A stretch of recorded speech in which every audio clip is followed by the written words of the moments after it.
Hey, what's up, everybody? Good morning. It's 10 a.m. Central Time here for our chat. We haven't done these in quite a while, so super excited to do this. I usually try to do Q&As on busy weekends for cooking, Easter, Thanksgiving, things like that. I figured, I haven't done one of these in a long time, and if there's some folks out there looking to cook up some stuff for Mother's Day, maybe it's their first time in the kitchen, thought I would maybe lend a hand and answer any questions that you all may have. So feel free to plug in anything in the comments. I'll answer them as best I can.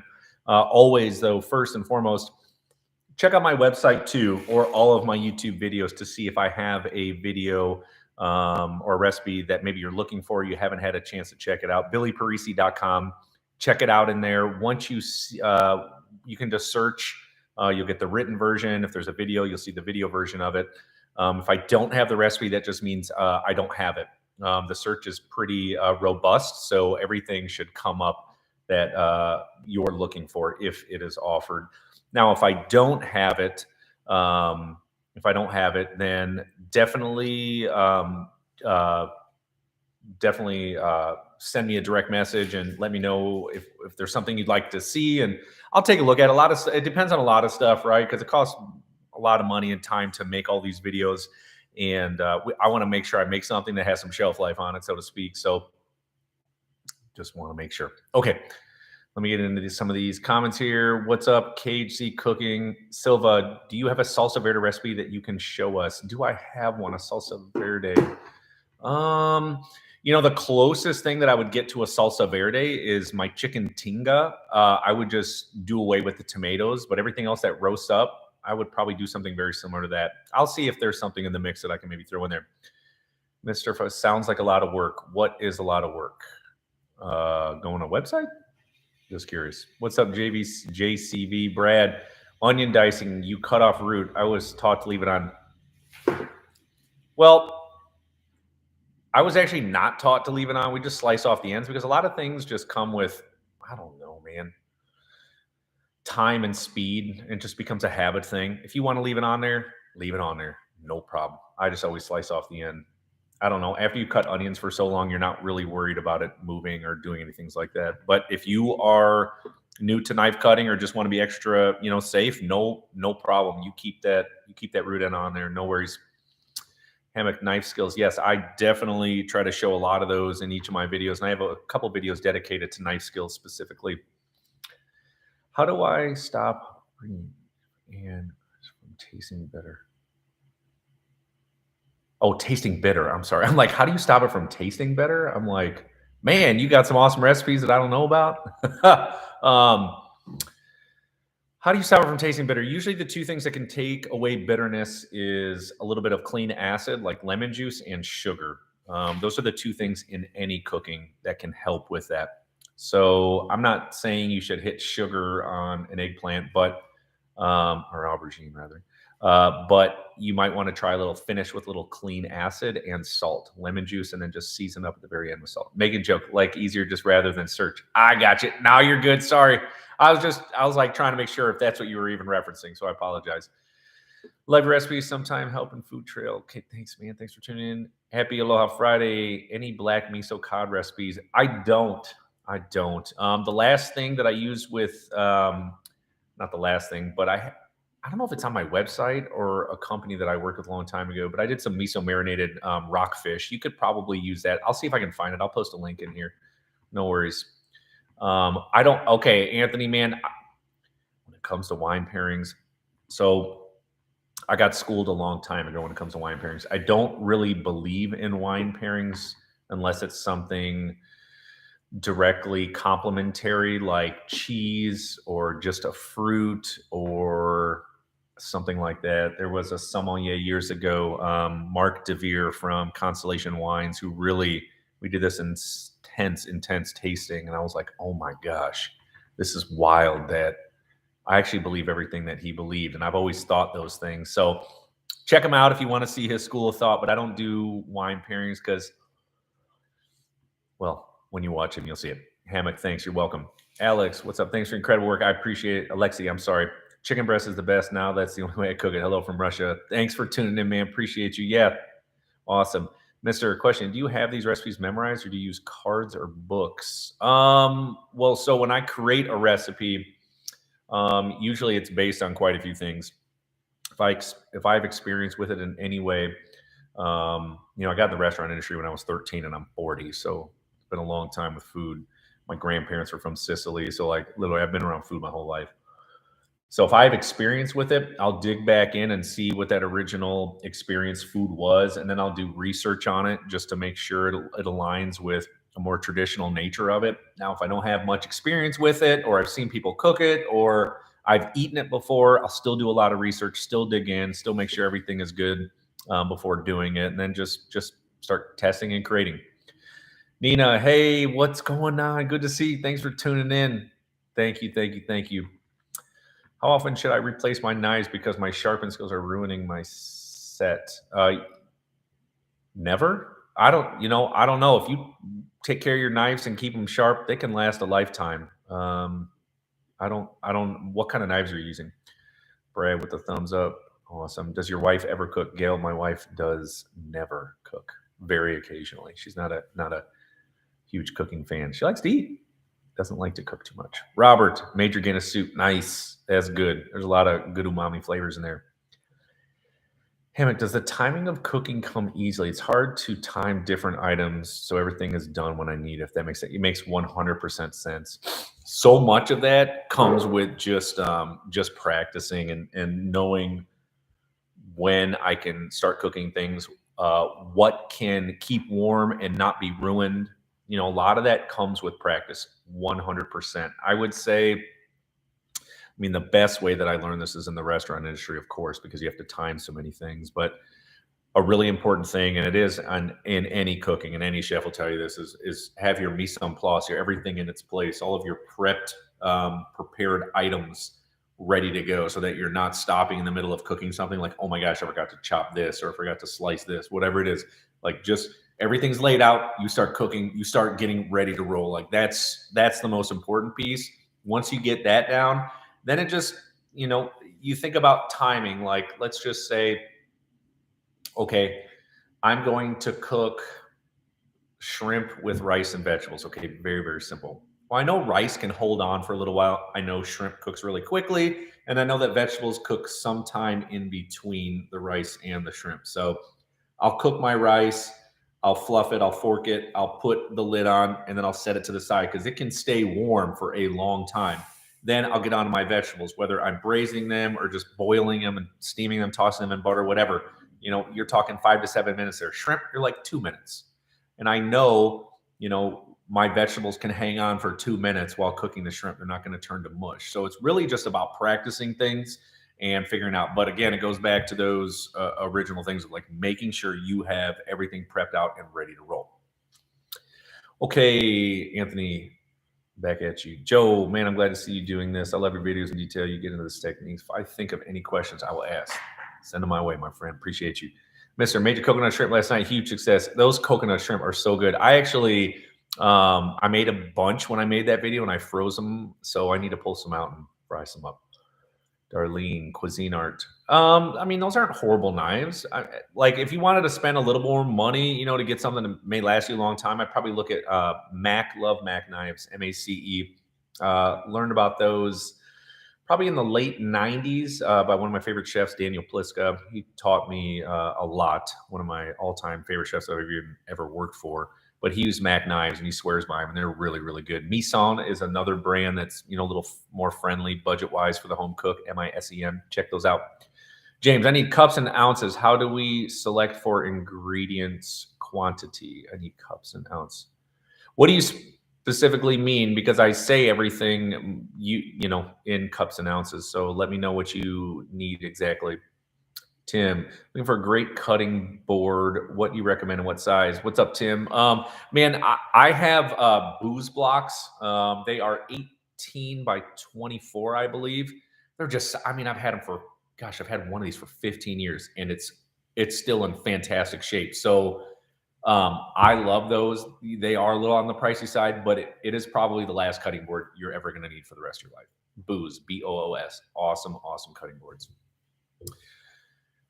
Anicia, hello. I'm scheduled to start at the Art Institute July 11th. Question: did you ever wonder if you should have done pastry instead of savory? I actually went in to be a pastry chef. A lot of the work I had done up to that point in the restaurant industry was around desserts, and kind of we called it the pantry station a long time ago. And um, so I loved that. And then once I got in, I was like, golly, well, one, I don't want to wake up at 2 and 3 in the morning, because back then when I was in culinary school, 18, 19 years old, I couldn't even imagine waking up that early because I was going to bed that late. So it quickly switched once I went into culinary school after like the first few weeks. I was like, you know what, I just want to do general culinary and learn a little bit about everything, and then kind of find my niche from there. Patty, who's your chef? Who's my favorite chef? Oh my gosh. I have a wall in here that it's got, how many are on there? 12. 12? 1, 2, 3, 4, 5. Yeah, 12. 12 chefs that I've kind of looked up to since I was like 15 years old. A couple of them I worked for, a couple of them just learned about from reading magazines. And these aren't chefs that are on TV, okay? When I was 15 years old, the only thing around, the internet wasn't really humming quite yet. So the only thing around was Borders and what was the other one? Borders and what was the other bookstore? Borders. I can't think of it. I would just go there and read magazines and cookbooks by restaurant chefs. I never really looked up to too many folks on television. Not that they weren't bad, but I was in the restaurant industry, so I want to know like who's who in the restaurant industry. So a lot of those chefs I looked up to then, and even back then, 25 years ago, like you still didn't know about everybody, you know. And a lot of those magazines, like they just didn't feature everybody. They featured select few from France and Italy and a couple in the U.S., and that was kind of it. It's pretty crazy. Now we're open to everything. But I would say probably all-time favorite chef. I would probably say Thomas Keller, owner of the French Laundry, Per Se, Ad Hoc, Bouchon Bakeries. It's probably my favorite chef. Okay. You're welcome, Hammock. Okay, Jennifer, just a huge thanks to you. Watching and using your delicious recipes is unbelievable. Up my cooking game. No, not only me, but the family. Oh, you're welcome. It's my pleasure. Thanks for giving them all a shot. I appreciate it. Brian, major baller pot of refried beans. I said the wife loved it. She cooked She could live on beans alone. Gonna make your huevos rancheros. Yeah, those. Oh man, they're so good with the inevitable hangover. Don't drink too much, brother. Pace yourself. Water. Kenneth, I love your videos. You're an amazing chef. Thank you, Kenneth. Appreciate you, Mr. Barnes and Noble. Yes, Barnes and Noble. That was it. Barnes and Noble and Borders. Those are great places, man. When I was in the restaurant industry too, again, the internet wasn't quite humming yet. I had cookbooks, or I would go to Borders or Barnes and Noble. They would have a little coffee shop in there. I would grab a cup of coffee. I would just pull like 10 magazines off the shelf. Bon Appetit, Food and Wine, Fine Cooking. And I would just look at them like, who's doing what? Because back then your biggest inspiration was the chef you worked for, and if he didn't have a lot of knowledge, you had to do all this research on your own. So that's kind of what you did. And B Dalton's, Cynthia B Dalton's too. Brian Barnes and yep, okay. Hey chef, just came back from my second trip to Oaxaca, Mexico. The culinary belt, yes, food I've ever had food I've never had here in the States. Question: can you do a black mole? Yeah, Adolfo, I've like looked at doing mole. I was gonna maybe do it the past few weeks. I just didn't have time. And mole can be up to 40 ingredients. Obviously, you probably discovered that when in Oaxaca. So it's been on my list for a long time. I'll probably just do a basic one with like 15, 20 ingredients and let people build on it from there. But it is something that I'd like to do. Love mole. It's just so, so good. Barnes and Noble. Yep, James. How do you know this ingredient should be made ingredient quantity by name or by other quality? How do you know this ingredients should be made? What do you mean by that, James? Can you clarify just a little bit, my friend? I used to hang in Borders all the time as well. They're good to, yeah, man, long time ago. Thomas, hey, Billy, would you suggest a complete novice tackle cooking a piece of Wagyu steak at home? Is it possible? Yeah, Thomas, check out my steak au poivre video. I go into detail in that video about how to properly cook a steak, temperatures, oil, all that stuff. Follow that. You will be good to roll. Elaine, hello from Canada. Love your videos. Thanks, Elaine, for tuning in. I really appreciate you. Thanks for the support. All right, I got just a time check. I got about 15 minutes here until I got to roll out, but just wanted to get as many questions in as possible. Thanks for the support. I appreciate it. Watching this YouTube channel grow has been pretty crazy. I've tried to change a little bit of how I've done videos and make them a little bit more around storytelling. I know YouTube's a little bit different than like, a lot of other platforms like Facebook where it's like, just give me the recipe and I'm out of here. So, and I'm also happy to do things that y'all want to see too. I know coming up, my folks are coming in town next week. And ever since I was a kid, man, we've always had a garden, like always, always, always. And in the new studio here, I want to build a garden in the backyard. So they're coming in next week, and we'll definitely capture it on video. Should be some pretty funny moments. My parents are pretty funny, and they know how to make insane gardens that are beautiful, loaded with produce. So hoping to share some of that with you as well. D and LM, Diana Kennedy Cookbooks, Essential Cuisines of Mexico. Oh, okay, yeah, for sure. Okay. Cynthia Page, what's the best knife? Oh man. Brand wise, that's just there's so much discretion there. What people think. I don't know. There are probably 10 to 20 really solid knives out there that you can't go wrong with. Like I said, Mac, Meson. I still love my shoe knives. I have an Aura knife. That's what I use a lot in all the videos. There's just so many good knives out there. I mean, if you're spending at least $100 for a chef knife, like you're going to get a knife that can last you the rest of your life. Just keep it clean, keep it sharp. Okay, I don't know what that is. Chef Billy, the man, your chicken recipes, my go-to weekly. Thanks, John. Appreciate you. Lucy, what's up? Hello from Mexico. Really love your passion about food. You have shown me the importance of technique and process. Yes, Lucy. Thank you. Where in Mexico are you from? Someone asked me in the other chat I did earlier on Facebook, like, what sort of cuisines are you into? And I would say the last few years, the two cuisines that I've really enjoyed and dug into has been Indian cuisine and Mexican cuisine. You know, in the States, like you think of Mexican cuisine as like burritos and tacos, but oh my gosh, does it go so much deeper than that? The time it takes to make some of the stuff and the flavors that come out with it it's seriously, it's incredible. No joke. It is so good. It reminds me of old school Italian recipes. It's like, okay, here are the ingredients we have available. How do we make this taste so good? So I've been blown away at what I've learned from Mexican cuisine and Indian cuisine. Indian cuisine isn't just tikka masala. Like it goes so far past that.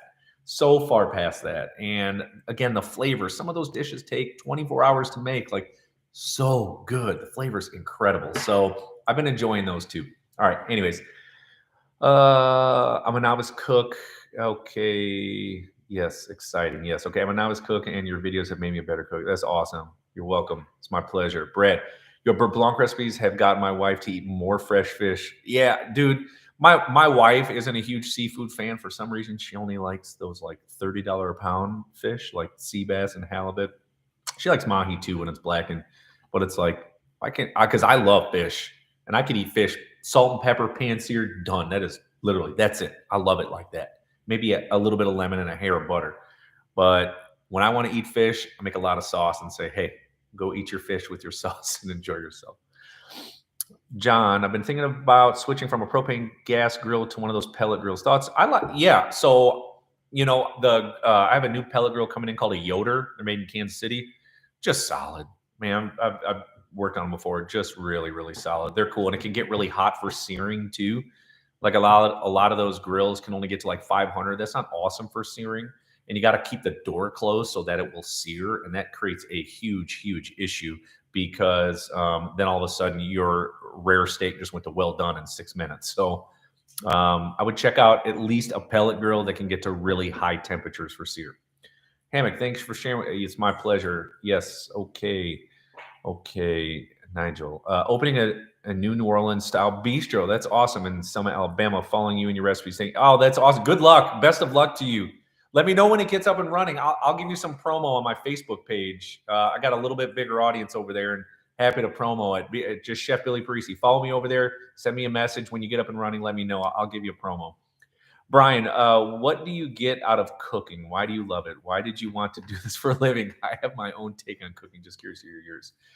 What do you get out of cooking? So, Thomas Keller, one of my favorite chefs of all time, and I'll relate this to the restaurant industry, is like, you ultimately cook because you want to make people happy and you want to see them smile. Now, to take it a step further, to being at home. Not only do you want to see that, I just think it's a great way to bring people around a table from different backgrounds, whatever, and all the crap around the outside world that we see every day, like it goes away.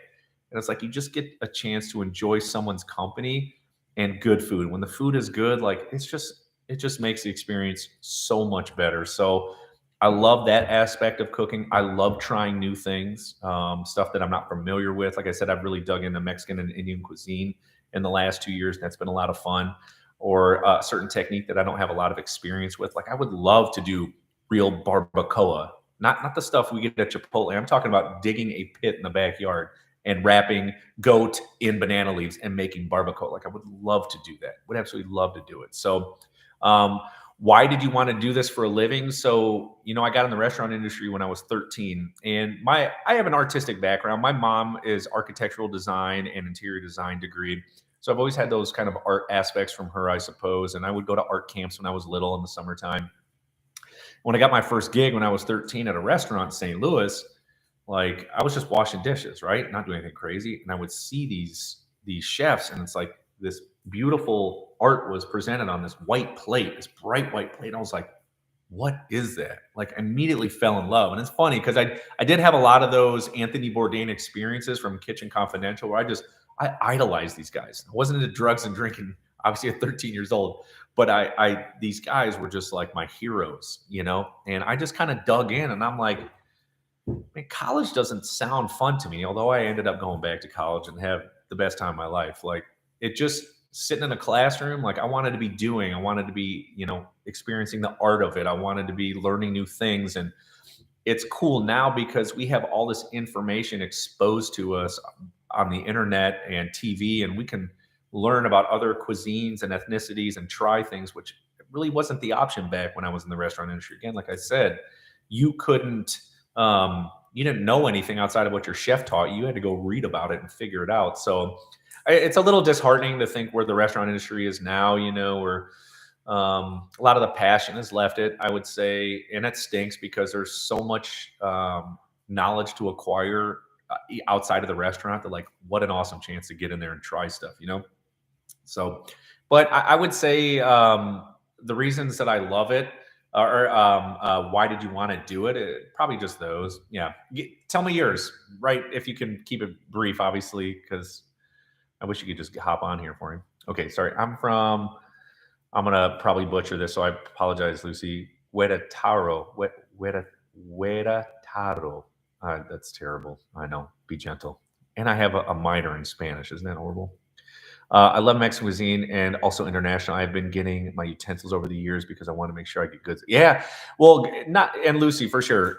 I always say just first use what you have and then save up for what you want, and make sure when you get what you want that tool or that tool or utensil, that it can last a lifetime. You know what I'm saying? And usually that will happen when you pay a little bit more money when you get the stuff you want.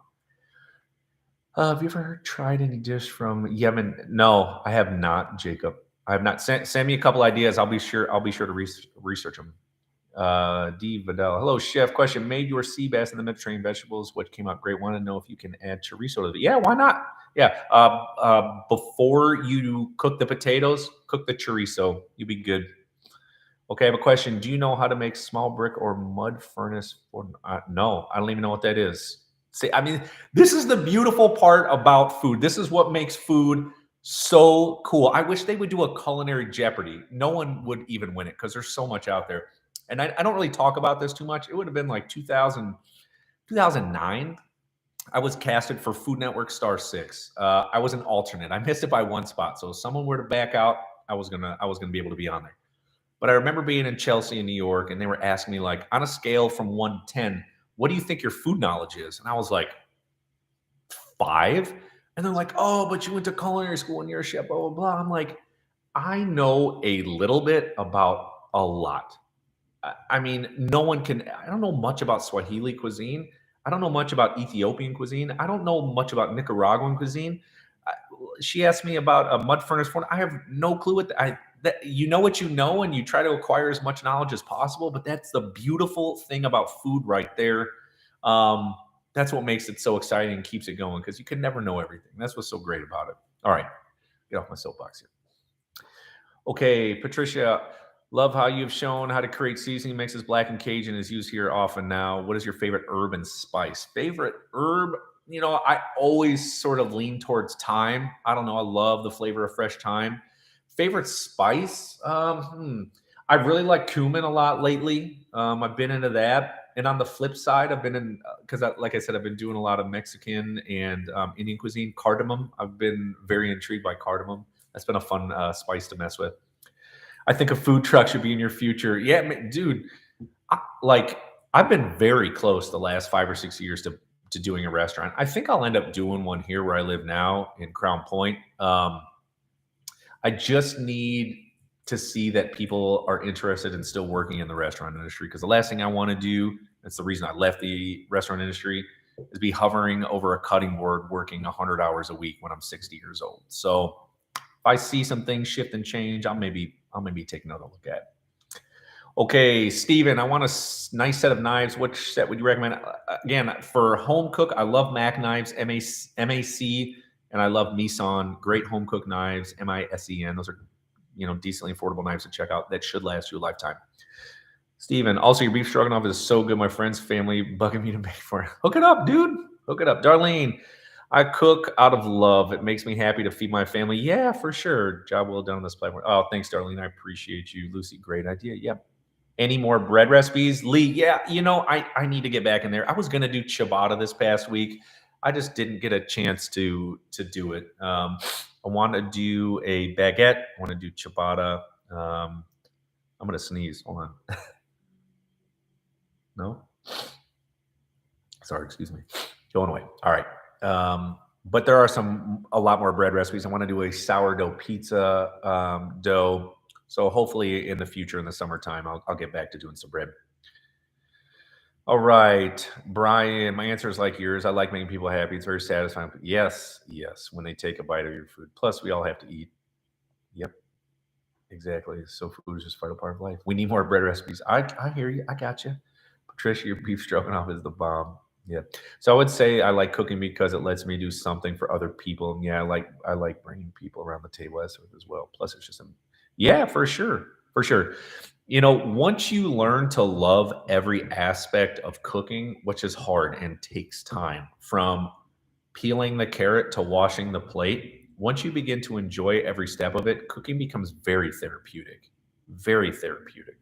You just got to learn to love it, because there can love that can be found in every single thing. Like, you want really clean utensils. You want that carrot to be perfectly cut in a specific knife cut. So there is a lot of joy in that, and I feel like you can achieve that. My dad is a chili garlic addict. Any more Thai recipes? Like sambal? He likes sambal. I don't know that I have a ton. The only chili garlic, I have a couple on my website that maybe aren't on video. Check it out. It's just my name, billyparisi.com. If you go over there, just go to the search bar, just search sambal or chili garlic sauce. It might be on there. Nina, Billy, have you ever think of doing a masterclass online? I'd sign up 100%. I have so many questions and comments, and I love you have this Q&A. If they called, I would think about it, I suppose, but I don't know anyone over at Masterclass, so maybe we'll see. I don't know. I feel like this is kind of a mini masterclass, right? I've also thought about doing a potential, extra, maybe for a very small monthly fee, like really hard geared content towards the users and stuff. A lot of it now is kind of the numbers game on YouTube. It's like, what are people looking for? How can I make, this crazy thumbnail that makes you think I'm doing something that I'm really not, and a lot of that part of the cooking, it's like, oh man, the art of cooking is lost when it's just about entertainment. Like, I appreciate a lot of those things too, and I try to incorporate in my videos, but I also want to be like, here's what you make it. Here's why you make it. And this is why you love it. This is why you learn to love it. All those things being incorporated. And, I'm not the flashiest chef out there. I'm not Weissman or Babish or any of those guys out there. I just try to make really good food that you can make at home and really just focus in on techniques. And it's so stupid. Like, people always ask, like, oh my gosh, what's the best pan? I'm like, dude, if you heat up a rock hot enough, I can cook on it and make you something just as delicious that you do in your $2,000 all-clad pan set. So just learning how to cook can go a long, long way. Agree with me on this. What's your treasured childhood food memory? Ooh, I mean, I would just say our holidays at my dad's side, which is the Sicilian side, like just Christmas. I mean, you would walk in and it's like tables of of food and aunts and grandmas working still of making more food. Just huge dessert spreads of, oh my gosh, panettone and pizzelles and all these S cookies and all these amazing desserts. As a kid, it's like, oh my gosh. And then we would have escargot and we would have all these different pastas and mastacholis and chicken dishes. And it was so good. Like just, oh, I feel like I can smell it right now just thinking about it. Joe, oh, sorry. Okay, let me scroll back up. Your recipes, yeah, okay. Your recipes and enthusiasm has cooked. It's caused my husband to take interest in learning to cook more. Huge deal for a retired trucker who has had people cook for him for decades. Yeah, I can imagine. That's awesome. Thanks for sharing that. Brad, I'm in. Joe, what I love about cooking is just the satisfaction of making something that tastes amazing, doing a bunch of little things well, 100%. If you can focus in on, and that's why I try to do just techniques, right? If you can focus in on doing techniques really, really well, it will open up your game on cooking anything that you want. Because there's always that culinary intuition of like, yeah, I know how to sear. You know, how do I make this dish even better? That maybe it was boiled before, but if I sear it and some of those natural sugars and flavors come out after that sear, that's going to make the flavor of this way more intense and way more complex. So, for sure, that's why I try to. That's why I say those cooking techniques are so important in every single video. Joe, a friend asked me why my food is so good, and really it's because I'm willing to go there. For sure. Everyone's in such a rush now, especially in the US. Like, I got to get to work. I got to do this, do this. I got 20 minutes to get food on the table. Of course, we all have those moments. But what about if you just had an hour to cook something? Think about something that takes 20 minutes and think about something that can take an hour. You're talking a world of difference. And the food and the dedication and the flavor that goes into that, your guests, your family, like they're going to notice, like, this person took some time on this. And that's just a way of showing love, right? Like having a gift of hospitality, like showing that to someone by taking the time to do it. So 100% agree. Jennifer, okay, what Nina said, John, thank you for all your videos. Great content. By the way, my oven is desktop. It goes up to only 425. That's been close enough. No, you can make those breads, man. So a lot of the breads that I make, John, I'll have a cover over it and I'll take it off to brown it up. What you would do is have a cover over it for part like less of the time. So let's say something takes 45 minutes to bake in the oven at 500 degrees. What I would do is 20 minutes covered, 25 minutes off. For you, what I would do like 10 minutes covered, 35 minutes off, just to help brown it up and keep cooking it. Any tricks to clean up, getting the pans looking new again? I don't go overboard to make my pans look spotless. Like that to me, like I don't care. Like I want to show people that my stuff is used and I cook. So I use the Scotch-Rite, the non-abrasive pad to scrub it, and I sit there and do as good a job as I can or want, and I move on to the next thing. I definitely don't take the time to like really get every last little drop out of there. Like that's just me personally. Okay. Yep. Okay. Lucy. Oh man, you said a lot. Okay, hold on. I got to catch up here, y'all. Exactly. Authenticity is something that distinguishes you as a chef. Thank you. I appreciate that comment very, very much. Cooking with Pat. What culinary school did you attend? I went to Scottsdale Culinary Institute in Arizona, graduated in 2000, which makes me disgustingly old already. Zachary, did you take any photography courses? Your video editing composition skills are excellent. Zach, so after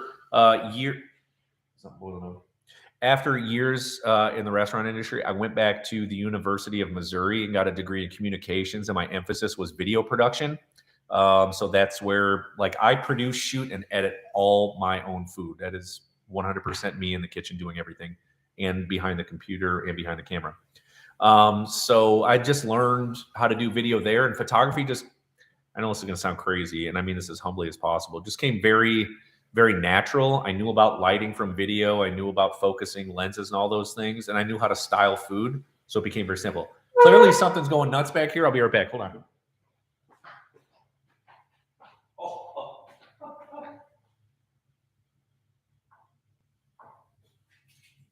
Dude, that's insane. Like I always say, I save all my frozen vegetables, but they were frozen. I'm just trying to make some veggie stock. It's all pushed up because it's starting to rehydrate. It's pushing up to the top. It's pushing over the pot. So, anyways, I digress. Nina, have you ever tried Salvadorian pupusa? I get this question all the time to make these.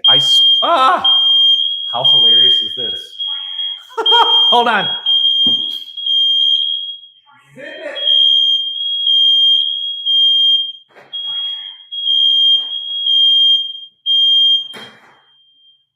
Oh my gosh, how funny. Look at that. A little bit of steam from my vegetable stock set off my fire alarm. This is awesome. This is awesome. Can we make a GIF out of this or something? This is hilarious. Um, I know I need to make Nina that dish. It's on my list. I've been meaning to do it forever. I promise I will get there. Hopefully this summer. I follow your videos over there is because you're not over the top. Your food is priced. Bring it home. Thank you, Lucy. My favorite as a child was when Grandma made corn tortillas. Yes, yummy. Sounds delicious. Brian, I feel the same. Sometimes it takes me a while to make a meal. Yep, I love doing the cooking because. Do you have a garden? Danielle, I don't. My folks are coming in town. We're going to plant something awesome next week in the backyard. I'm going to make a video out of it so you'll get to see all the good stuff, the behind the scenes. Love your cream of mushroom. Thanks, Wanda. Randomly stumbled upon this YouTube algorithms. Been cooking a lot of Asian cuisine suggestions on other cuisines. I should explore that can translate some of the same skills I've learned. Yeah, for sure. John, I want to say thank you for all your welcome. It's my pleasure. Retired from social work and now I will follow my passion. Awesome. Cookbook in the future for sure. For sure. That's been on the table for a long time and just trying to find the bandwidth to do it. Like in addition to produce, shooting, editing, being in the videos, I do all the social media. I do my entire website, all those long blog posts. Like the bandwidth is shortened. Yeah. I love Barkeeper's Friend. My Cooper makes my pan okay. John, salt substitute. Are you looking because you want to cut down on sodium, or why would you want a salt substitute? Just curious. Still waiting for you to come cook for me. Okay. Be right there, Lucy. LOL. I know, right? A really funny story one time. At my old house in Chicago, we just got the new kitchen. I don't remember what recipe it was. I was frying fish and the smoke alarm was connected to the house alarm. And I was just in the middle of doing, I heard the alarm, like, okay, I'll get there. Don't worry about it. And then all of a sudden it was like, dude, it's connected to the house alarm.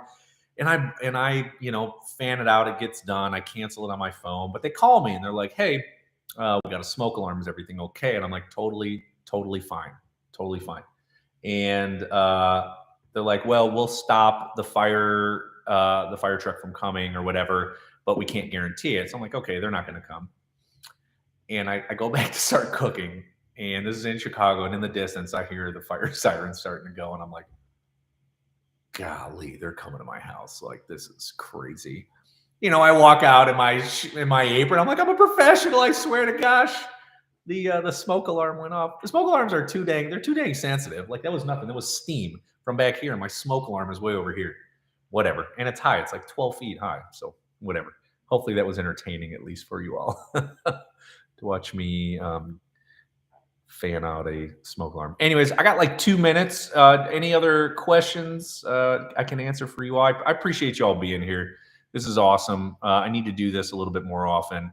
And again, if you have any recommendations on what you would like to see in the videos, not just from a recipe standpoint, if you're like, hey, try this, I'm 100% happy to check it out. You can send me a message. The easiest way to get to me is probably Facebook direct messages. Send me those. Nina, I use bread flour mixed with all-purpose flour, and the bread I was making focaccia did not rise much. I checked the yeast and everything. What could have gone wrong? Never, ever had before. Interesting. Were you at a good proofing temperature? Like, what temperature were you proofing at when you're trying to get to rise? Hagar, is there a way we can send money to support you? You are way too nice. No, man, don't worry about that. Like, obviously I make some money on advertising dollars with the super annoying pre-roll on YouTube and Facebook, and then ads that load on my site. So that's very kind. if there was ever a financial transaction involved, I would hope to make like premium content for like an insider or something for a very small fee a month, maybe like $5 or $10 a month. And then I would have 100%, you would have 100% access to me all the time. This is very kind of you. Thank you. Thanks. Yes, to more often and to the book. Okay, Valerie. Good morning, Chef Billy. Just want to thank you so much for all that you do. Food is my passion. Thank. Oh, I appreciate you all. All right, I got to roll out. I got a lot to clean in here and hopefully get this vegetable stock under control behind me. Okay, one more question, Joe. One thing I do struggle with is finding fresh herbs in bunches. I can buy like a few sprigs of thyme for $3 and just yeah. Well, I think that's just one. You could find a farmer's market and they'll sell it in bunches for sure. Or grow your own. They're very, very easy to grow, especially in pots. All that stuff will come up like weeds. You're not going to get weeds, but they'll grow like weeds, even just in pots. So thanks for the support again. Please, every Wednesday and Friday morning at 10 a.m. Central Time, a new video comes out on YouTube. Please share it. Please like it. I appreciate you all. And if you have any recipe questions, or check out billyparisi.com, my website. You will get all the recipes that are on video, not on video. You can print out everything. I go into far more explanation and all that stuff. So, or send me direct messages on Facebook. If there's a recipe you want to see that I haven't done yet after checking, or if there's just like a certain style you want to see in my video, I'm more than happy to do that.